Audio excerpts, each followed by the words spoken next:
Le journal de RTI 1, bonjour à tous et merci de nous rejoindre. Voici les titres.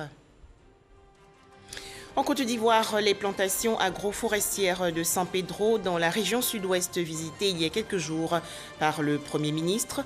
Patrick Hachi a échangé avec les agriculteurs. Quelles sont leurs difficultés et attentes?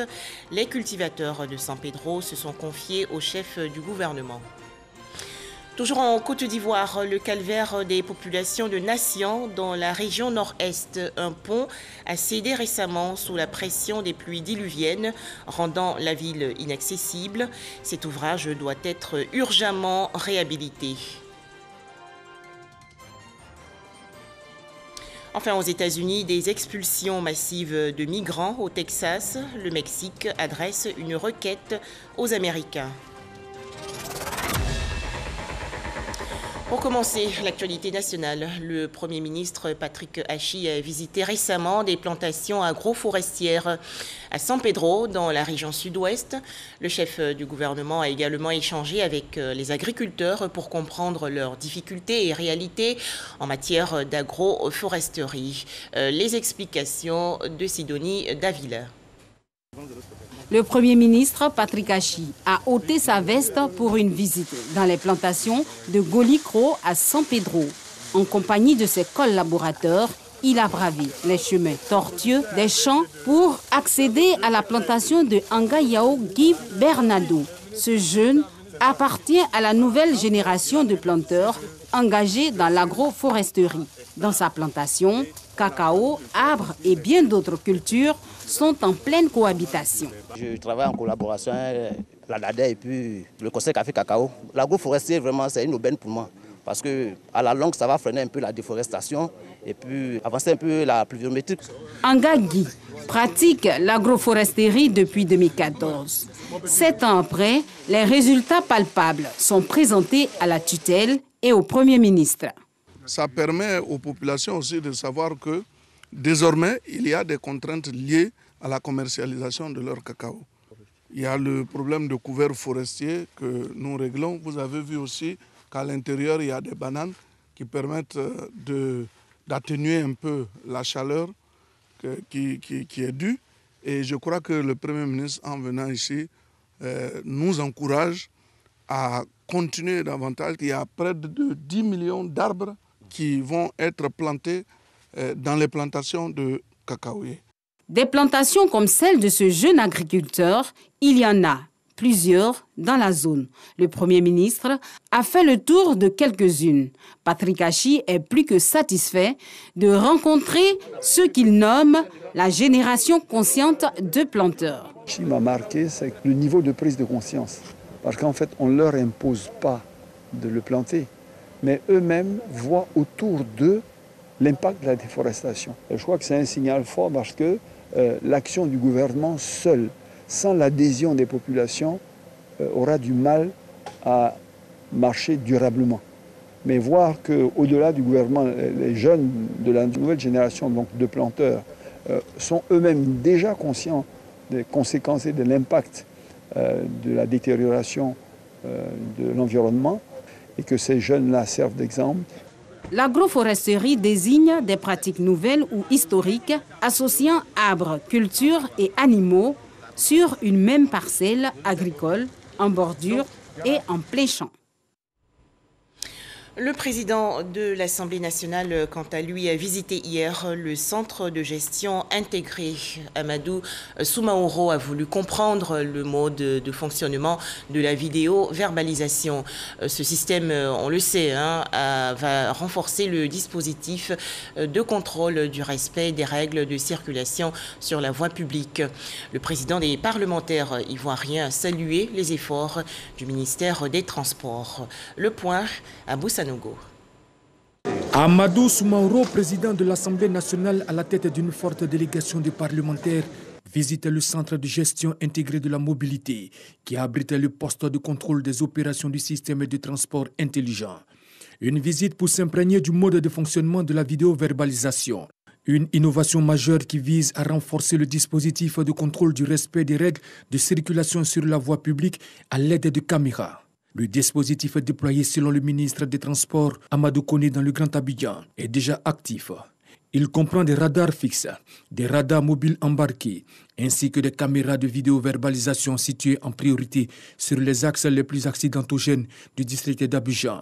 Je voudrais rassurer Monsieur le Président de l'Assemblée nationale et sa délégation que toute la stratégie de sécurité routière sera mise en œuvre. Nous avons, au niveau du gouvernement, travaillé à mettre en place cette vidéoverbalisation qui se passe bien. Et nous allons continuer donc à le déployer sur l'ensemble du territoire national. Pour l'instant, nous sommes concentrés sur Abidjan, qui fait à elle seule 40% des accidents, et travailler à réduire le nombre d'accidents à Abidjan. Le président de l'Assemblée nationale, Amadou Soumaoro, et sa délégation ont félicité le ministre des Transports pour ses innovations. Les radars de dernière génération, les ordinateurs de dernière génération, je voudrais féliciter le ministre et l'encourager pour toutes les initiatives qu'il prend à la tête du ministère des Transports. Cette visite du président de l'Assemblée nationale, Amadou Soumaoro, intervient à la suite de la séance d'information parlementaire du ministre des Transports, Amadou Koné, le 12 août dernier, sur la stratégie nationale 2021-2025 pour la sécurité routière. Direction à présent New York aux États-Unis, où en marge de la 76e session de l'Assemblée générale des Nations unies, la ministre ivoirienne des Affaires étrangères multiplie les rencontres. Objectif, vendre la destination Côte d'Ivoire. La ministre Kandia Camara a présenté les potentialités économiques de son pays lors de la cérémonie d'inauguration de la chancellerie turque. Les détails, Michel Digré. Inauguration de la chancellerie turque à New York, l'événement est majeur et c'est le président Recep Tayyip Erdogan qui a tenu à couper le ruban. Parmi les convives, la ministre des Affaires étrangères de Côte d'Ivoire. Nous avons été invités pour représenter le président de la République, qui était lui l'invité spécial de son homologue, le président Erdogan, qui il y a quelques années de cela a organisé une visite en Côte d'Ivoire en compagnie de son épouse et d'une forte délégation. Kandia Camara saisit cette tribune pour lancer l'offensive diplomatique. À chaque interlocuteur, la ministre présente les atouts de la Côte d'Ivoire et les opportunités d'investissement, en attendant la déclaration qu'elle fera ce 27 septembre au perchoir de l'Assemblée générale de l'ONU. Nous aurons l'occasion d'intervenir à la tribune des Nations unies pour porter le message du chef de l'État, son Excellence Alassane Ouattara. Parler de la situation de la Côte d'Ivoire, des progrès réalisés dans différents domaines, mais surtout parler de l'avenir, donc annoncer les perspectives qui sont prometteuses, aussi bien pour les populations que pour notre beau pays.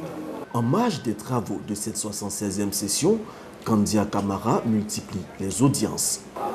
Nous avons eu l'honneur de recevoir le ministre des Affaires étrangères des Émirats arabes unis. Il a encore une fois réaffirmé la volonté de son pays d'accompagner la Côte d'Ivoire dans le progrès et le développement. Le ministre des Affaires étrangères des Émirats arabes unis était récemment en Côte d'Ivoire pour donner un coup d'accélérateur aux relations bilatérales entre les deux pays. Retour en Côte d'Ivoire, les populations de nations dans le nord-est du pays ont les regards tournés vers les autorités compétentes. La raison, un pont a cédé sous la pression des pluies diluviennes. La ville n'est donc plus accessible. Il faut absolument des mesures d'urgence. Herman Niamia. Ce sont des moments difficiles que vont vivre les populations des nations et des villages environnants ces temps-ci. Un pont situé aux encablures du village de Lambira, sur la voie principale menant à Nassien, vient de céder sous la pression des pluies diluviennes de ces derniers jours. Certaines buses ont même été emportées par les flots. Chaque année, ça se reproduit. Chaque année, c'est la même chose. Et aujourd'hui, il n'y a pas possibilité de traverser. Nous sommes obligés de dormir à Lambira parce qu'il n'y a pas de route. Ou bien nous allons repousser chemin vers Salé avant de repartir sur Nassien. Et ça vous fait combien de kilomètres? 150 km aux environs. Parcourir 150 km pour rallier Nassien alors qu'ils étaient à peine à 27 km de là, une situation difficile qui plonge ces deux voyageurs dans le désarroi. Mais en plus d'eux, l'infirmier du centre de santé rural de Lambira est inquiet. Lui qui avait pour programme du jour d'aller s'approvisionner en vaccins pour les nourrissons au district sanitaire situé à Nassien. Au-delà de moi, il y a encore 2 centres de santé qui doivent passer sur cette voie par l'autre district. En l'occurrence, le dispensaire rural de Bogofa et le centre de santé urbain de Koutouba. Voilà. Si ce pont n'est pas fait, c'est comme nous sommes coupés totalement de notre district sanitaire et vraiment toute une grande population va en souffrir, surtout les enfants de 0 à 11 mois. Les habitants de Lambira sont aussi inquiets. Leurs enfants qui doivent regagner leurs établissements scolaires sont bloqués. Ils devront faire un grand détour pour rallier Nassien alors que les véhicules de transport en commun se font très rares dans cette localité. Vraiment, on ne sait pas comment faire. Aujourd'hui, les élèves n'ont pas encore été inscrits. On a fait les inscriptions en ligne, mais il faut aller les inscrire physiquement dans leur établissement. Or que tous les élèves de ce village-là, ils fréquentent tous dans les établissements des Nations. Donc vraiment, il n'y a pas d'accès. On ne peut pas aller. Or que d'abord même, on doit leur envoyer de la nourriture. Pour ceux qui sont déjà partis, on doit leur envoyer de la nourriture. Actuellement, on ne peut pas le faire. Outre le pont qui a cédé, la voie des Nations elle-même est impraticable en saison sèche. Ces pluies diluviennes sont donc venues exacerber le calvaire des populations. Le vœu des ressortissants de la localité est de voir ce tronçon long d'environ 60 km être bitumé pour mettre fin à leurs difficultés. Rappelons que le port du masque, le respect des gestes barrières et la vaccination sont des mesures efficaces contre le coronavirus.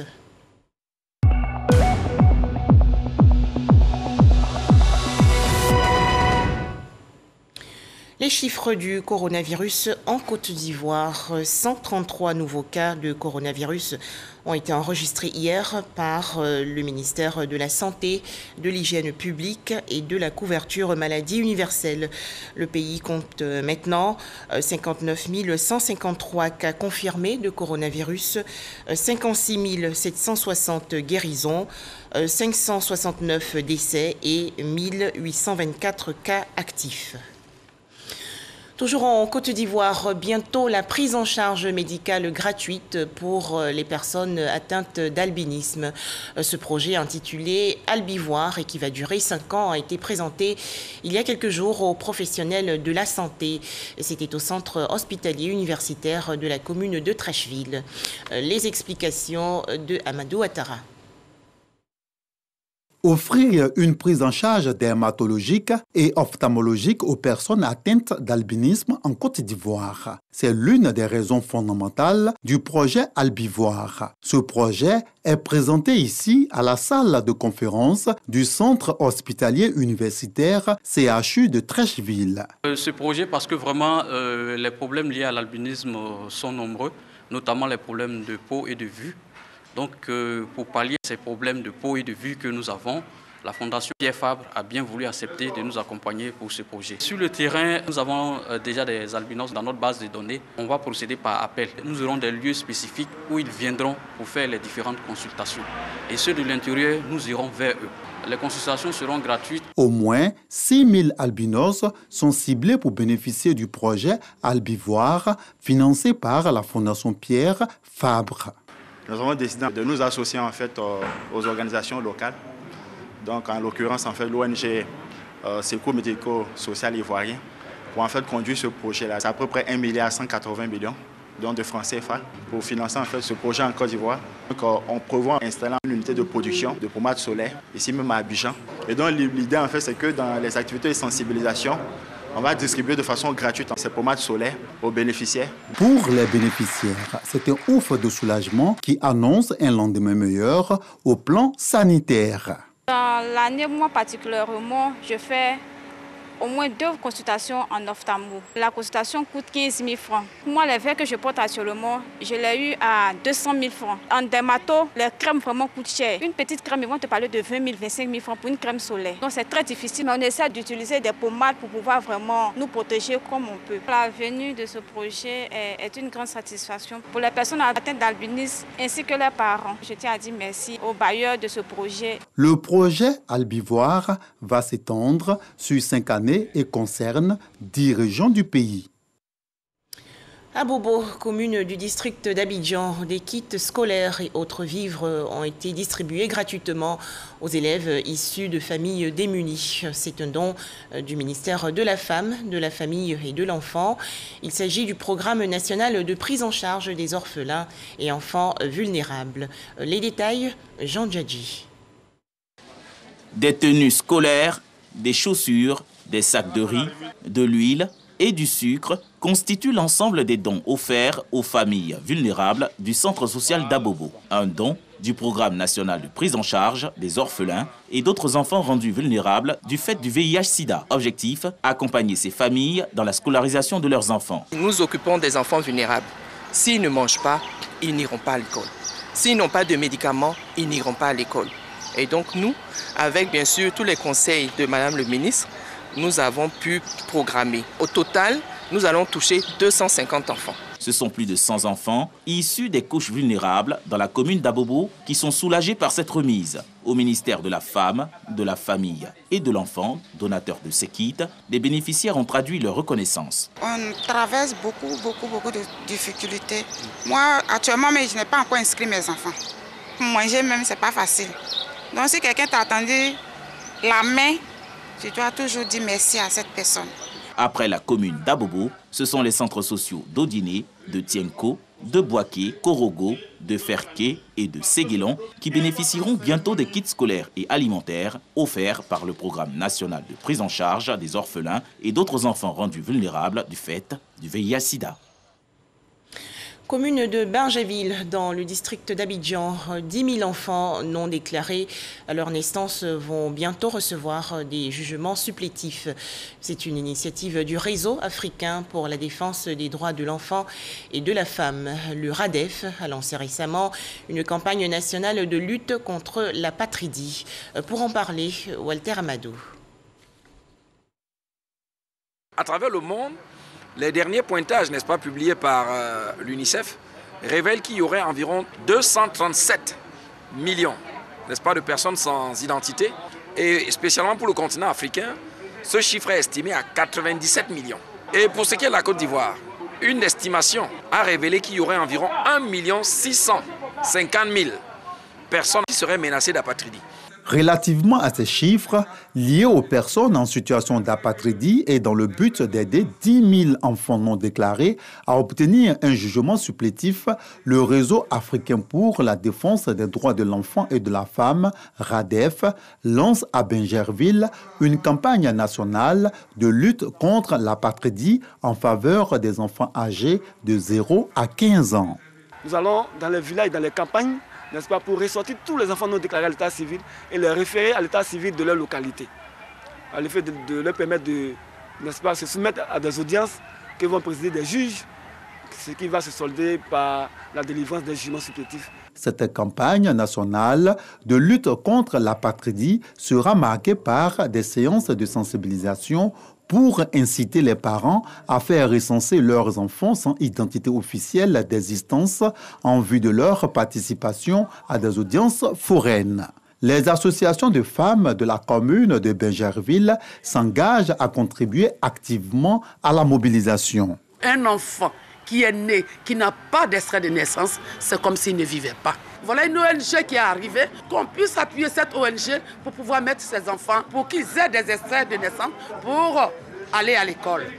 Le HCR, le député maire de Bingerville, Issouf Doumbia, représenté pour l'occasion par le secrétaire général de la mairie ainsi que des chefs traditionnels et religieux, soutiennent le Réseau africain pour la défense des droits de l'enfant et de la femme dans cette mission qu'elle s'est assignée. Dans l'actualité nationale également, cet atelier de formation à l'endroit des journalistes et professionnels de la communication. Les travaux ont porté sur le journalisme et la promotion du genre. C'est une initiative de l'Association des femmes journalistes de Côte d'Ivoire. Le point dans ce reportage de Sephora Zegui. Le genre, une notion peu connue des populations. Je ne sais pas ce que ça veut dire. La notion du genre, c'est la vie pratique. C'est tout ce qu'on vit. Le concept du genre est une approche de gouvernance qui vise à réduire les inégalités sociales, économiques, politiques et culturelles entre les hommes et les femmes. Et cette approche a besoin d'être vulgarisée au sein des médias. Il s'agit de dire aux journalistes l'histoire du genre, de dire aux journalistes comment est né le genre en Côte d'Ivoire, l'impact du genre, c'est tout simplement les aider à comprendre que hommes et femmes peuvent participer de façon égalitaire au développement de notre pays. Parfois mal interprété par les journalistes dans leurs écrits, le concept fait l'objet d'une formation à leur intention. Le genre prend aussi en compte les hommes, beaucoup l'ignorent, donc je pense que c'est une très belle initiative de l'Association des femmes journalistes de Côte d'Ivoire de nous associer, nous, femmes journalistes de Côte d'Ivoire, et ça nous permettra à travers nos productions, à travers nos écrits, de faire passer l'information. Cette initiative de l'Association des femmes journalistes de Côte d'Ivoire vient donner des rudiments aux journalistes dans la prise en compte de cet outil de gestion dans le traitement de l'information. Le journaliste est l'éveilleur de conscience. Le journaliste, c'est celui qui éduque de par ses productions. Alors, il faut qu'avant d'informer, le journaliste soit lui-même informé. La question du genre, parce que nous avons remarqué qu'il n'y a pas d'égalité dans le traitement de l'information. On donne plus la parole aux hommes qu'aux femmes, par exemple. Ou on donne plus la parole aux femmes qu'aux hommes. Donc il faut qu'il y ait cet équilibre-là. À travers l'appui apporté à cette activité, le ministère de la Femme, de la Famille et de l'Enfant s'engage à soutenir toutes les actions qui visent à faire la promotion du genre. Le ministère de la Femme, Famille et de l'Enfant, au regard de ses missions, tient à la formation des journalistes pour être des relais pour nous auprès de la population afin que le genre soit une denrée bien partagée. Avec ses plus de 250 membres, l'Association des femmes journalistes de Côte d'Ivoire se porte garant pour la sensibilisation sur le genre.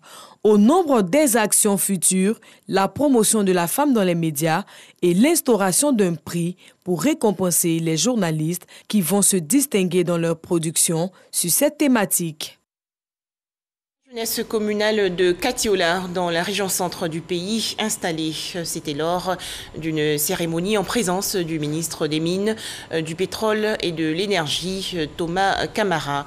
Ces jeunes, également membres de la Fédération nationale de l'Union des jeunesses communales de Côte d'Ivoire, vont accompagner la politique de développement de Katiola. Découvrons-les avec Soro Corona de RTI Bouaké. Lutter efficacement contre l'orpaillage illégal et ses corollaires de conséquences et faire face à l'épineuse question de l'insertion socio-professionnelle des jeunes. Ces deux préoccupations sont les priorités du nouveau président de la jeunesse communale de Katiola. Ce mandat est placé sous le sceau de l'unité de l'insertion socio-professionnelle de la jeunesse. Donc c'est quand même quelque chose sur laquelle nous luttons et nous allons lutter. Cette manière d'exploiter vraiment nos minerais, c'est un fléau actuellement qui mine actuellement notre région. Il est grand temps de sensibiliser la jeunesse. Une seule chose est sûre, c'est qu'au terme du mandat, si nous sommes dans la même vision, dans la même démarche, forcément nous allons y arriver. Élu pour un mandat de 3 ans, Kone Vincent est investi dans ses fonctions par les autorités municipales et administratives. Pour le président de la Fédération nationale des jeunesses communales de Côte d'Ivoire, ses représentants dans les localités doivent accompagner les actions de développement de la commune. Ce qui est plus principal, c'est l'encadrement des jeunes, l'animation des communes et la mobilisation des jeunes autour des actions de développement local. Parce qu'il faut le dire, les unions de jeunesses communales sont un outil de développement mis à la disposition des gestionnaires des cités qui sont les maires. Dans le maintien de la paix et de la cohésion sociale. Bravo pour cet esprit de communion, d'entente, de cohésion. C'est ce qu'on attend. C'est ce que le président Alassane Ouattara attend de nous, le vivre ensemble entre les Ivoiriens. l'investiture de la jeunesse communale de Katoula a pris fin par la visite des locaux de la FENUGESI de Katoula. La police de Côte d'Ivoire, en fait, c'était lors de la 7e édition du mariage collectif des couples policiers. Les festivités se sont déroulées le 18 septembre dernier à l'école de police dans la commune de Cocody. C'est une initiative de la Direction générale de la police nationale, appuyée par l'Association des épouses de policiers de Côte d'Ivoire. Les temps forts de cette célébration avec Jean Djadji. C'est une salle des fêtes de l'école de police d'Abidjan, aux couleurs du mariage, qui accueille une centaine de parents et amis. C'est dans ce décor que 12 sous-officiers de la police se succèdent avec leur épouse pour signer leur registre de mariage. Une cérémonie de mariage collectif initiée par la direction de la police nationale et les épouses des agents. Ces organisateurs, à travers cette initiative, veulent aider les agents de police à avoir un cadre de vie stable afin de mieux accomplir leur mission. Celle de maintenir l'ordre public et la protection des personnes et des biens. Nous avons notre doléance encore vers nos autorités, voilà, de se lever lorsqu'on lance un message, on donne un message concernant le mariage collectif. Nous demandons que nos époux, les autorités policières se lèvent, se donnent, afin que le mariage puisse être réalisé. Le mariage collectif des fonctionnaires de la police nationale est à sa 7e édition. Mardi 21 septembre 2021, c'est aujourd'hui la journée internationale de la paix. L'occasion pour la Fédération pour la paix universelle d'organiser une conférence de presse. Les échanges ont porté sur la cohésion et la paix dans le monde. Alec Lavry et Franck Quadio. Se mobiliser pour un monde sans guerre, sans conflit et où il fait bon vivre, la commémoration de la Journée internationale de la paix, du point de vue de la Fédération pour la paix universelle, s'inscrit dans cette dynamique. Depuis 1981, la date du 21 septembre est décrétée Journée internationale de la paix par les Nations unies. À cet effet, la Fédération pour la paix universelle, section Côte d'Ivoire, face à la presse, explique l'importance de cette journée. Dans sa vision globale pour l'Afrique, à travers ses actions, l'Union africaine se mobilise pour un continent sans guerre, sans conflit, où il fait bon vivre. La culture de la paix est une culture de dialogue et de la prévention. Et dans ce contexte, le rôle des organisations internationales comme la Fédération pour la paix universelle n'a jamais été aussi crucial.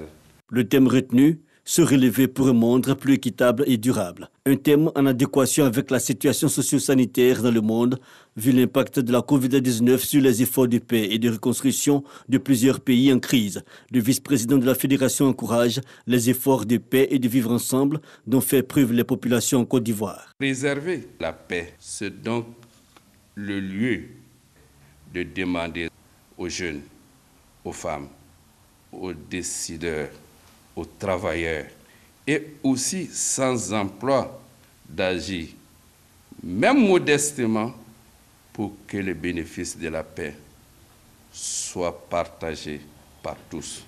La FPU, section Côte d'Ivoire, dans sa démarche de promotion de la réconciliation, de la cohésion sociale et de la paix durable, organise des sommets en prélude de la commémoration de la Journée internationale de la paix.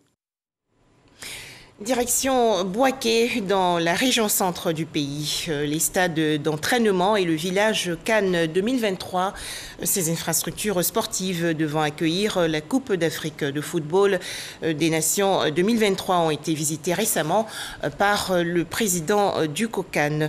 Le ministre François Amichia exprime sa satisfaction au micro de Koulibaly Seydou. C'est au RAN Hôtel que le président du COCAN a entamé le tour des sites d'hébergement de la ville de Bouaké. Un édifice à l'abandon qui nécessite un vrai lifting pour répondre aux attentes de la CAN 2023.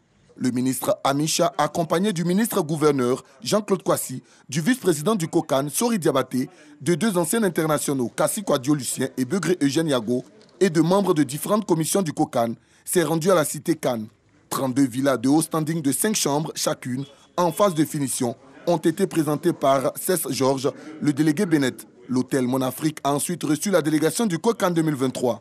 Un réceptif à 3 étoiles de 36 chambres qui va passer à 44 chambres bientôt. Le ministre Amisha et sa délégation ont ensuite visité le CHU de Bouaké, qui présente un beau plateau technique avec ses blocs opératoires rénovés et ses 340 lits. Mais beaucoup reste à faire encore. Le stade de Bouaké, qui voit sa capacité passer de 25 000 à 40 000 places à fière allure, avec ses gradins qui n'attendent que la pose des sièges et son aire de jeu, dont le terrassement est achevé. Une belle arène en phase de finition que le patron du COCAN et le ministre-gouverneur du Béquet et du handball apprécient. Nous savons que les travaux de finition permettront d'avoir un joyau architectural qui permettra à nos athlètes d'évoluer sur un terrain digne de ce nom. Je crois que la modernité est présente. L'image de qualité que s'est toujours donnée la Côte d'Ivoire sera confirmée lorsque ces travaux seront terminés. Après le grand stade de Bouaké, les terrains d'entraînement situés au sein d'établissements scolaires, comme le collège technique et le lycée technique, ont été visités par la délégation du COCAN, tout comme l'ancien stade de Bouaké, en pleine rénovation. Au quartier Dar es Salaam, la place Alassane Ouattara sera transformée en fan zone durant la CAN 2023. Enfin, le gouvernement américain a commencé à expulser massivement vers leur pays d'origine des centaines de migrants, en majorité des Haïtiens, qui s'étaient rassemblés dans un campement improvisé au Texas, dans le sud américain ces derniers jours. Le président mexicain Andrés Manuel López Obrador a exhorté hier son homologue américain Joe Biden à travailler main dans la main avec le Mexique et les pays d'Amérique centrale pour contenir la migration autrement que par les arrestations et expulsions de personnes. Voilà, c'est la fin de ce journal. Merci à vous de nous avoir suivis.